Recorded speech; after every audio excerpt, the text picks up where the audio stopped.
When you're talking about kids, there are a handful of things that are consistent overall. Whether you're in South Florida or you're in the mountains of Arkansas or the beaches of California, a lot of things are consistent with kids in general or people in general. Number one thing that we found that helps with our family is routine. Routine is wonderful for everybody, especially with kids.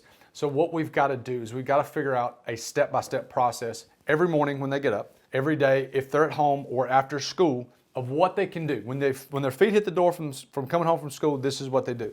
Whether it's ball practice or homework or time outside to play to blow off steam, it does not matter. Just make sure that you're consistent with that. Plan and explain. Kids love to know what's going on. It makes them feel important, number one, but it also gives them an idea of what's coming next.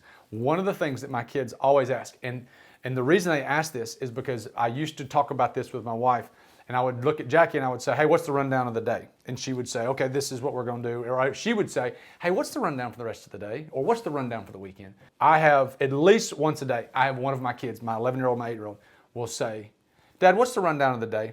All they want to know is what's coming next and what's coming later. So if we're going to a friend's house to visit, or we're going to go out to eat for dinner, or we're going to go shoot ball, or we're going to swim, whatever the case may be, they really don't care. They just want to know what's coming next. So if we can plan and explain to our kids what's going on, they will have a wonderful sense of security about themselves, knowing that A, you know what's going on as the parent and as the leader, but B, they know what's coming next.